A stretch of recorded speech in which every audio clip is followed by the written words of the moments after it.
Today topic is tangent and normal. तो आज हम टेंजेंट एंड नॉर्मल को डिस्कस करेंगे। इसके लिए पहले आप बेसिक्स देखेंगे स्टूडेंट्स। तो बेसिक्स क्या है हमारे पास, एक्स वाई प्लेन पे स्टूडेंट्स मान के चलो कोई कर्व है हमारे पास y is equal to fx, y is equal to fx यानी कर्व। आपको मालूम है स्टूडेंट्स जो टेंजेंट लाइन है ये कर्व को यूनिक पॉइंट पे टच करती है, एक ही पॉइंट पे टच करती है। तो इस लाइन को बोलेंगे हम टेंजेंट लाइन। सपोज करो ये टच कर रही है हमारे पास x1 और y1 पे। नॉर्मल भी हमारे पास एक लाइन है जो टेंजेंट पे क्या है, परपेंडिकुलर है। तो ये नॉर्मल लाइन है स्टूडेंट्स, नॉर्मल लाइन है जो टेंजेंट पे क्या है, परपेंडिकुलर है। ओके अगर स्टूडेंट्स ये जो टेंजेंट लाइन है x एक्सिस के साथ अगर कोई एंगल बना रही है, ये टेंजेंट लाइन x एक्सिस के साथ कोई एंगल बना रही है, तो हम स्लोप कैसे फाइंड करते हैं? स्लोप ऑफ लाइन क्या होगी? स्लोप ऑफ लाइन होगी हमारे पास tan थीटा, अगर थीटा हमारे पास गिवन है। बट हमारे पास क्या गिवन होता है students? Function y curve given होती है। अगर कर्व गिवन हो तो स्लोप ऑफ लाइन क्या होगी? स्लोप ऑफ लाइन होगी, अगर थीटा ना गिवन हो सिर्फ कर्व गिवन हो तो स्लोप ऑफ लाइन हम फाइंड करते हैं, कर्व को हम डिफरेंशिएट करते हैं विद रिस्पेक्ट टू x। अगर फंक्शन x नहीं है तो हम इस पॉइंट पे चेक करते हैं, ये पॉइंट पे x1 y1, तो ये हमारे पास है स्लोप ऑफ लाइन, ठीक है, जिसे हम बोलते हैं slope of tangent.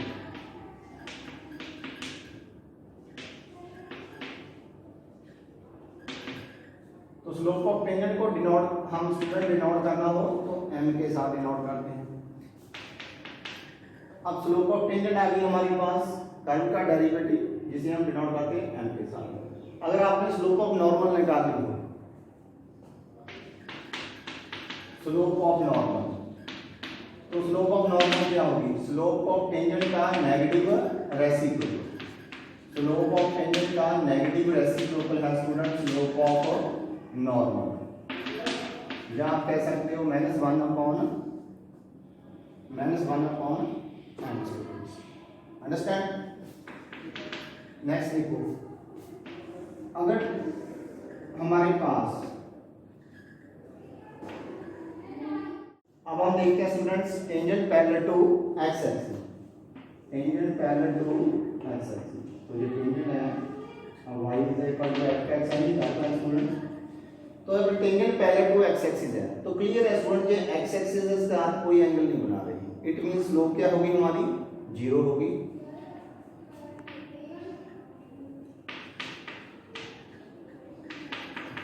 Tangent is parallel to X axis, therefore तो dy बाय dx किसके इक्वल आएगा स्टूडेंट्स? 0। तो स्लोप उसकी क्या होगी? 0 होगी। दैट इज स्लोप को हम डिनोट करते हैं m के साथ, तो m हमारा 0 होगा।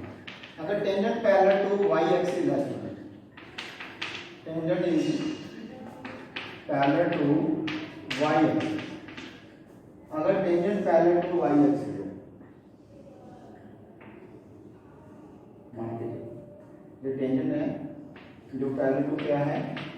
y axis. तो क्लियर है स्टूडेंट्स ये कितना एंगल बना रही है टेंजेंट? 90। तो tan 90 क्या होता है? Not defined. तो स्लोप ऑफ लाइन किसके इक्वल होगी? dy बाय dx किसके इक्वल होगा? नॉट डिफाइंड के इक्वल होगा। तो इसका रेसिप्रोकल करो students, dx upon dy 1 over not defined किसके इक्वल आएगा? 0। अगर tangent parallel to x axis question में गिवन हो तो हम स्लोप को इक्वल टू 0 रखेंगे। अगर tangent parallel to y axis given हो तो dx अपॉन dy को इक्वल टू 0 रखो। अंडरस्टैंड? तो नेक्स्ट देखो,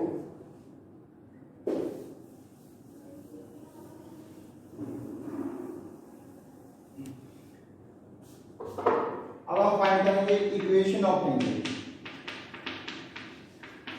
equation of tangent at point x1 y।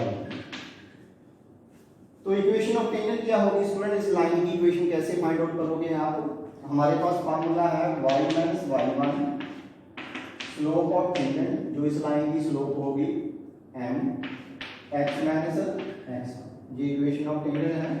Equation of normal,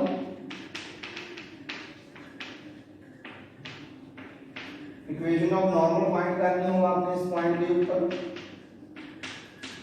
तो इक्वेशन ऑफ नॉर्मल का फार्मूला है y minus y1 slope of normal x minus x1।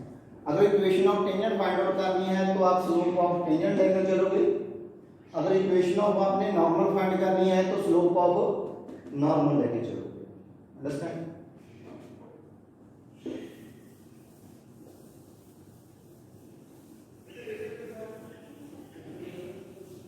Next students, two lines are parallel. अगर two lines parallel हैं तो slope क्या होगी? उसकी equal होगी। therefore m1 equal to m2। Two lines perpendicular to each other,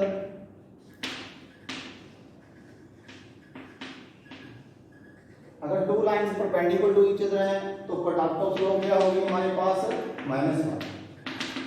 तो product of slope किसके equal होगी? -1 के इक्वल होगी स्टूडेंट्स। ओके,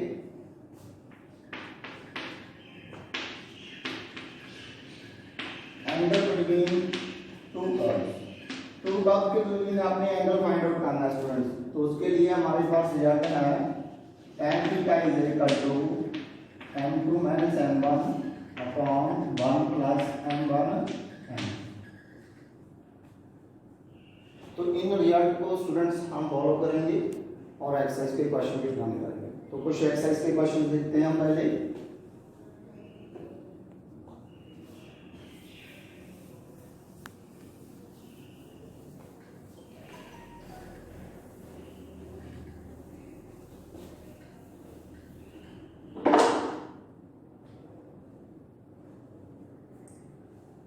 तो एनसीईआरटी बुक में स्टूडेंट्स आपकी एक्सरसाइज है 6.3।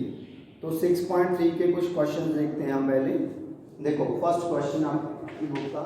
ओके स्टूडेंट्स, तो रिजल्ट के बाद स्टूडेंट्स हम क्वेश्चन करेंगे एक्सरसाइज 6.3। तो 6.3 का फर्स्ट क्वेश्चन देखो, find the slope of the tangent to the curve. तो हमने स्लोप ऑफ टेंजेंट फाइंड करनी है। तो बहुत इजी है स्टूडेंट्स। कर्व हमारे पास गिवन है y is equal to 3 times x raised to power 4 minus 4x। तो टेंजेंट कैसे फाइंड आउट करेंगे? कर्व को हम डिफरेंशिएट करेंगे विद रिस्पेक्ट टू x। तो dy by dx कितना आएगा स्टूडेंट? 12x cube minus 4। अब स्लोप ऑफ टेंजेंट किसी पॉइंट पे चेक होती है तो वो पॉइंट गिवन है हमारे पास 4। dy by dx हमने चेक करना है 1x 4। तो x की वैल्यू 4 रखो स्टूडेंट यहाँ पे।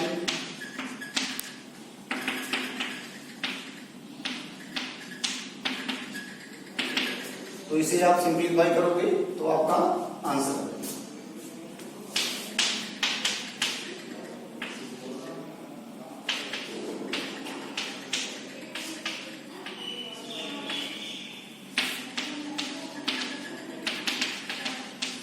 तो ये आपका आंसर है स्टूडेंट, स्लोप ऑफ टेंजेंट। तो ऐसे ही हमारे पास सेकंड क्वेश्चन सिमिलर क्वेश्चन है स्टूडेंट्स। क्वेश्चन नंबर 3 भी ऐसा ही है। Find the slope of the tangent to the curve at whose x coordinate is 2। Coordinates क्या होते हैं स्टूडेंट्स? कोऑर्डिनेट्स का पॉइंट होते हैं x, y। तो उन्होंने x कोऑर्डिनेट दे रखा है हमारे पास। अंडरस्टैंड? तो जैसे ये भी हमारे पास क्या था? x कोऑर्डिनेट था जिसपे हमने स्लोप ऑफ टेंजेंट चेक की। तो ऐसे ही हम नेक्स्ट करेंगे स्टूडेंट्स।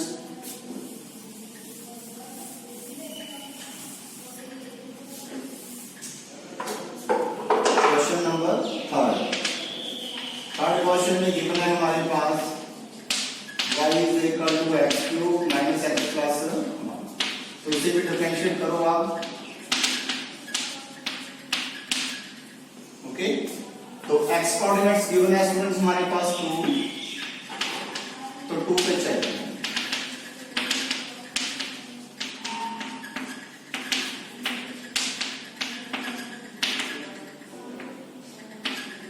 तो ये हमारा क्या है स्टूडेंट, आंसर है slope of tangent. Understand student. तो अगर आपने इस क्वेश्चन में मेंशन किया हो students, also find slope of normal, slope of normal. अगर आपने स्लोप ऑफ नॉर्मल फाइंड करनी है स्टूडेंट, तो स्लोप ऑफ टेंजेंट का नेगेटिव रेसिप्रोकल होगा slope of normal. Slope of tangent तो हम फाइंड कर चुके हैं, तो स्लोप ऑफ नॉर्मल क्या आएगी हमारे पास, स्लोप ऑफ नॉर्मल होगी स्लोप ऑफ टेंजेंट का negative reciprocal. Clear, slope of tangent का नेगेटिव रेसिप्रोकल। तो स्टूडेंट्स अब नेक्स्ट क्वेश्चन देखो, आप आगे कुछ और क्वेश्चन डिस्कस करते हैं।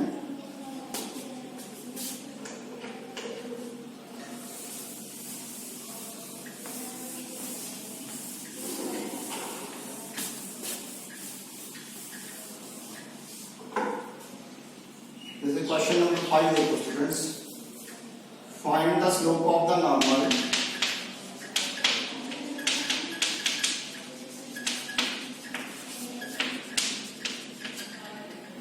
normal to the curve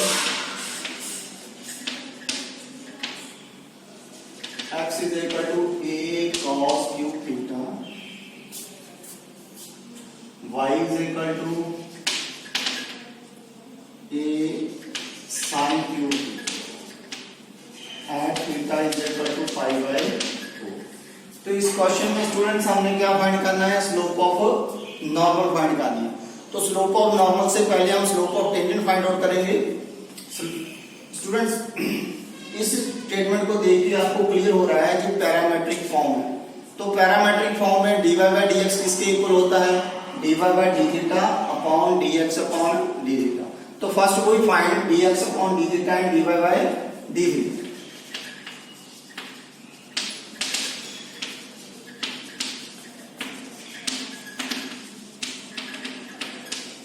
dx upon d theta, derivative करो इसका, अगेन cos का डेरिवेटिव माइनस इसका भी डेरिवेटिव करो students, dy upon d theta।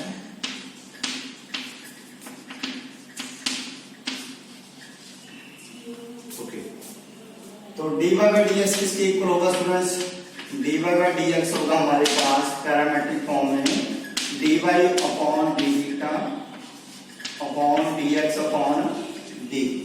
Okay, तो dy by d theta क्या है हमारे पास, 3a sin square theta into cos theta whole upon, तो माइनस आगे करो students, minus 3a cos square theta into sin theta. तो ये कैंसिल हो गया हमारे पास। तो sin अपॉन cos किसके इक्वल है स्टूडेंट्स, 10। तो स्लोप ऑफ टेंजेंट क्या आ जाएगी, थीटा हमारे पास गिवन है, थीटा गिवन है पाई बाय 4। तो यहाँ पे पाई बाय 4 रखो, tan 45 किसके इक्वल है 1। तो ये है हमारे पास slope of tangent student. But हमने क्या फाइंड आउट करना है, find the slope of normal. तो स्लोप ऑफ नॉर्मल क्या होगी, स्लोप ऑफ टेंजेंट का negative reciprocal. Slope of normal जो है वो स्लोप ऑफ टेंजेंट का नेगेटिव रेसिप्रोकल। नेगेटिव रेसिप्रोकल का मीनिंग स्टूडेंट्स हमें मालूम है कि प्रोडक्ट ऑफ स्लोप किसके इक्वल होती है, प्रोडक्ट ऑफ स्लोप होती है -1। तो देखो एक ही स्लोप गिवन है, सपोज करो कि स्लोप हमारे पास आ गई m1।